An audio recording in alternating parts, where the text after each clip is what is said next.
প্রিয় দর্শক, আপনাদের দেখাতে যাচ্ছি হিন্দু জমিদারেরা তারা কেমন উপাসনা করত। আপনারা দেখতে পাচ্ছেন বিশাল গম্বুজ বিশিষ্ট তাদের উপাসনালয়।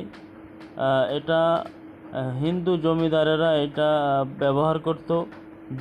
দুই জায়গায় আছে, কিন্তু এটা এখন বিরান ভূমিতে পরিণত হয়েছে। এখানে আর উপাসনা হয় না, কারণ তারা এই জমিদার বাড়ি ফেলে চলে গেছে। এখন এটা পড়ে আছে। যেই সুন্দর নকশা এবং কত সুন্দর কারুকার্য করে তারা এই ঘরগুলো তাদের উপাসনালয় বানিয়েছিল, তারা জানতো না।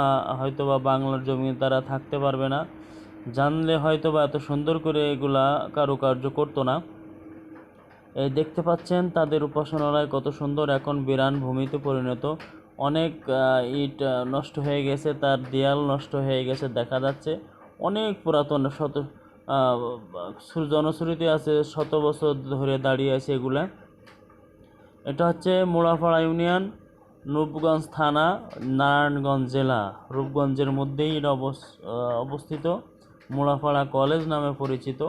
এটা জমিদার বাড়ির জায়গা ছিল, কিন্তু এটা এখন সরকারি কলেজ নামে পরিচিত, যেটা সরকারি ভূমি হিসেবে এখন এটা বাস্তবায়ন হচ্ছে। সরকারি কলেজ আছে। তো দেখতে পাচ্ছেন ভিতরে বিরান ভূমি, তার কারুকার্য কত সুন্দর। আপনারা আসলে হয়তো দেখতে পাবেন এখানের কারুকার্যগুলো, এখানের কাজগুলো। তো পাশেই আছে ফুটবল মাঠ, যেখানে ফুটবল খেলা হয়। বিশাল মাঠ রয়েছে ফুটবল খেলার। দূর থেকে দেখতে পাচ্ছেন একটা ঘর, যেখান থেকে ফুটবল খেলা পরিচালনা করা হয়।